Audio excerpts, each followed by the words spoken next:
Hey, everyone. Welcome to another episode of Behind Brand Lines, where we dive into real stories and lessons from people living and breathing the boutique world. I'm your host, Adeel, and I'm joined by Chansey and Haley. And today we are getting quite personal. We're talking about the tough lessons that come from having to shut down a boutique. Lessons that no one really wants to talk about or even face, but they're absolutely invaluable to anyone running or thinking about starting their own boutique.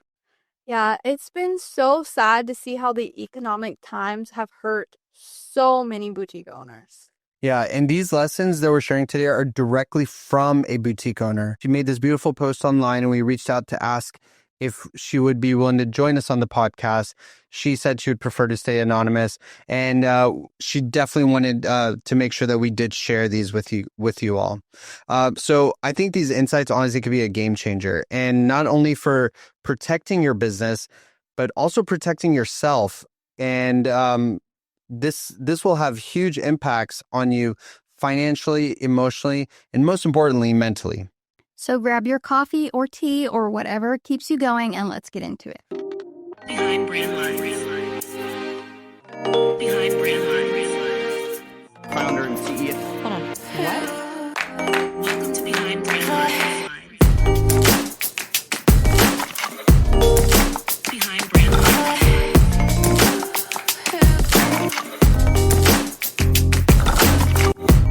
Behind Brand Lines.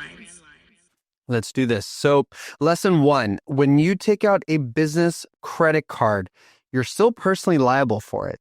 This is such an important one because it often catches business owners off guard. So if your business is, even if it's an LLC and you think, oh, I have an LLC, I can have a credit card and charge whatever I want on it. Well, these credit card companies don't think of it that way.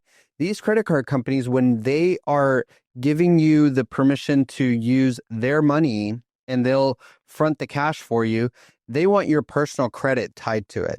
So your credit card may have your LLC written on it, but remember, when you did sign up for that credit card, you had to put in your social security, your name, your home address, all of those things, because they're going to come knocking on your door should something go wrong. They are ruthless. I feel like this is one of those things that people don't realize until it's too late, and they always assume that the LLC is going to protect them. Exactly. But those credit card companies, they will get you. It's not like they're going to say, oh, your business didn't work out, no biggie. Like, no, they definitely are going to come for that payment. That's right. And it's one of those harsh realities of running a business. You have to keep your credit card usage in check. You need to plan as if you're always on the hook for everything personally, even if your business structure seems like it separates you. So here's the caveat. We have lesson 2. The only place you can keep your personal name from potential issues is when you're signing a long-term lease. What you want to do is make sure it's signed by your business and not anything with your name personally. And this is really about protecting your personal assets. So should your business belly up, God forbid, if your lease has your name on it, you are still liable to pay that rent. But if the business bellies up, you personally are not liable for it, the business is. And if the business is insolvent, then there's no rent to be paid. I feel like that's such a smart move, because if something goes wrong, you don't want to deal with the mess with your personal finances. And let's be real. I mean, things can go wrong. It's kind of inevitable. And even if you do have the best intentions, Absolutely. So it's about creating that separation between your business and your personal life. Let's go on to lesson 3. This is a good one too. Register your business as a women-owned or any diversity, equity, inclusion type of category as soon as possible. These registrations can take a lot of time, and there's a lot of forms, and it's a lot of vetting that they have to do before they give you that designation. It could take months, sometimes more. But once you are registered, a whole world of opportunities can open up to you. And you never know when you can really tap into some grants, federal grants, or special funding, or even resources that could be available to you for women-owned businesses, or whatever other categories you may be designated for. That's such a good one. I feel like people don't think about it until they need it, and then by then it's too late to get all the perks. These opportunities are real. I mean, there's funding out there just waiting, but you got to be eligible for it first. A lot of government agencies or large corporations have mandates where they need to work with historically disadvantaged groups. As a woman-owned business, you can get opportunities to sell at different conferences, major events, or government events. This is an amazing opportunity. Yeah, exactly. So you got to start that process early. So when you need it, it's already there. You have your, women-owned business registration number that you can get validated on. It's you just never get really like a heads up that this opportunity is coming and then everyone go apply for this. You need to have these kinds of designations there. Lesson 4. This is something near and dear to my heart because I've had to deal with so many issues on this, is avoiding long-term contracts wherever possible. So look, we're in a volatile economy, and often when things change, they change really quickly. You don't want to be locked into any long-term commitments. So whether that's a company phone, whether that's company internet, whether that's even your lease, if you can be month to month, be very flexible as much as possible. One particular thing that I've had to deal with this year, and you guys have seen me going crazy over the phone on this, is our internet. Like Spectrum is supposed to provide us stable internet, and it's been, people who watch us live in our group have seen how unstable our internet is, and it's forced us to go get some other internet. Now, Spectrum, because we have a contract with them, technically it's working. They just can't promise stability. They're still going to charge us every month the $500-$600 for internet, and we were just throwing money away, right? Yeah, I feel like being tied down in a contract can feel like a prison if things go sideways. Yeah, and if you need to cut costs or you need to move locations, it's just not worth it to be tied down. Exactly. And you want to be able to pivot quickly when needed to. So avoid getting locked into something that can drag you down and just take up so much of your time. So lesson 5, this is kind of awkward turtle because lesson 5 is to fire bad employees immediately. I'm sitting next to 2 of my worst employees. Just kidding. I love these girls. But bad employees can really poison a business from the inside out. They drive customers away. They really affect your company culture. This is one of those things that you just rip the Band-Aid off lessons. For sure. It's hard, but holding on to a toxic employee can do more damage in the long run than you think. I'm going to tell you guys a brief little story. In a previous job that I had in college, I did work alongside a toxic coworker.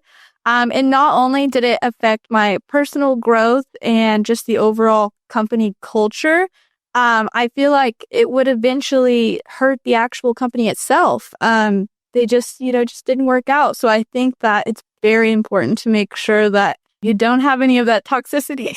Look, it's never easy, but the longer you wait to part ways with someone, the more damage that can happen. It's really one of those that you never have to burn a bridge, but you can always agree to that you're not meant to work together, right? And so you don't hesitate on this. I think lesson 6, this is about someone you should hire, and it's about working with a fantastic accountant. So a good accountant can really do wonders for your business, could be your lifeline, especially in the trickiest situations. You have to understand, if you have a good accountant, they are doing the things that you really don't want to do. Every boutique owner, and even myself included, I'm not a boutique owner, but being a brand owner, we love to focus on the marketing, the sales, the design work. And I think boutiques do too. They like to focus on buying. They like to focus on doing content and socials and things like that. But then you have to do the business side of things. And these accountants love that side of the business. They love doing the paperwork. They love doing the bills. They love balancing books. And if you have a really good one, it could do wonders for your business. Yeah, so many small businesses try to cut corners with accounting, but it's so worth the investment. It's like, would you rather spend money on a great accountant now or deal with a financial disaster later? Yeah, your accountant is your right hand. Honestly, girls, this is not a place that any business owner should skimp on. And you guys see our accountant reaches out for credit card, charges and things like that. And these are all really good things, and I don't have to worry about it. So, Not me needing to upload a receipt after this. yes, there you go. So lesson 7, sometimes it's better to open your business in a town or an area you don't live in. Separating your personal life from your business could be amazing for your mental health. And think about it, we all subconsciously create expectations, right? We expect that our loved ones or neighbors will come support us. They're going to pay full price for things. Whenever something launches, they're going to be there at the front door, ready to buy it. To the contrary, they want it for free. They're going to say, hey, can you get me this? I want this, I want this cute top and this and that. I mean, I'm sure you guys have seen this. You talked to plenty of boutique owners. The distance can really help. Like there's a new restaurant that just opened up in our hometown, and everybody was talking about like how they didn't get the food fast enough, or they were just talking trash about it. And it's like, these are your hometown people that are talking mess about your business, and it like really can take a toll on that person. It's like creating boundaries between your personal life and your business life. I mean, Yeah, exactly. And it can help with mental clarity too, right? So you want to be able to make decisions without getting emotional about things. Like it's the little things. Like you have the local high school that wants to come and they ask for a donation. If it was the high school you graduated from, you'll say yes every time, possibly, right? But if it's not someone you're emotionally tied to, you're going to think as a business owner. And if you do it, you're going to say, hey, what am I getting for that donation? What am I doing? And it's staying objective, which is really important. So lesson 8 is a really good one. Being aggressive with markdowns whenever you need to do it. So closing a store or doing markdowns in general is always has weight to it, right? And you have to push through some of those emotions to really get rid of that product. Markdowns are there to clear inventory. Think of it as not as a way to make money. I think I talk to so many business owners sometimes, and they say that they want at least the wholesale price back. Chances are you're probably not even going to get that, right? And you need to realize that inventory that's dead for you, it being gone is more important than it just sitting there and you thinking you're going to get more for that emotionally, right? So when dead products are just sitting there, trust me, it costs you a lot more than you selling it for pennies on the dollar. Yeah, I can't imagine how emotional it must be. You buy a product, you're thinking you're going to sell it full price, and then when you have to mark it down, I'm sure it does take a toll on the buyer, but you really need to clear out that inventory.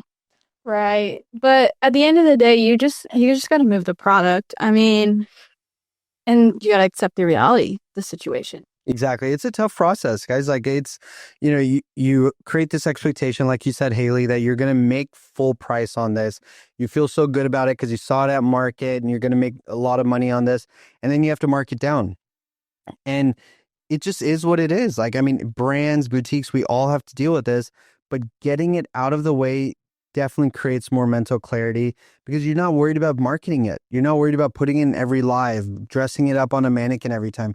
That all adds cost to the product. All right, so let's go to the last lesson. Lesson 9, you are not a failure if your business fails. This is a big one, and it strikes a huge chord in every business owner out there. We often tie our identity to our business. It's a very normal thing. But if it fails, that does not make you a failure. In fact, I think I feel so strongly about this that the simple fact that you took a chance to start a business already means you're in the top 10% of high achievers out there. There's so many people that are even scared to take that chance. And so be proud of yourself for at least trying and putting yourself out there, doing the content, opening the boutique, working the nights and days that it took to run it. But thinking of yourself as a failure is just not the right mindset at all. That's actually how I felt whenever I did the hat business. So I was like, I'm not getting sales, so eventually you have to close. And then I was like telling my husband, like, I'm such a failure. And he's like, no, like majority people are like, oh, I want to own a business. I want to do this. I want to do that. But they never actually put in the work and do it. And so like, don't let your emotions get you down because you actually did the thing. Exactly. I love that. It's hard to separate the two, but it's necessary for your mental health. This boutique owner who shared these lessons with us, she ran her business with the utmost passion, and she really tried for years and years. And she was thriving at one point. And then certain things happen, and businesses failed. 9 out of 10 businesses in America failed. That's a fact, right? And it's it should never be a reflection on your personal failure. We all have to embrace that. That's part of human nature, is trying. Putting yourself out there is a good thing. So really, there you have it, guys. These are 9 powerful lessons from someone who's been through it. And her sharing these, if she ever wants to come forward, we'd love to say your name and share how valuable these lessons really are. These aren't just warnings, but really wisdom, right? So you can use these to safeguard your business and really build some peace of mind. It's really the hardest experience, right, guys? Experiences that teach us the most. And while no one wants to think about what really could happen when things are going really well, sometimes reality does hit, and you just need to be prepared for those things. So we want you to thrive no matter what comes your way. Yeah, these are valuable lessons. I think if there's any boutique owners out there listening right now, you should definitely take notes, and these will definitely help you with your business. You never know which one of these might save your business or prevent you from having a shutdown. You never know. Our mission is to help boutiques any way we can, and really that's just concludes our this episode of Behind Brand Lines. If you found these lessons helpful, make sure you're sharing these episodes with another boutique owner or entrepreneur who might need it. As always, keep pushing, keep learning, and remember, no matter what happens with your business, you are not a failure. Now get back to work. Let's make it happen. Slay, girl. Behind brand lines. Behind brand lines.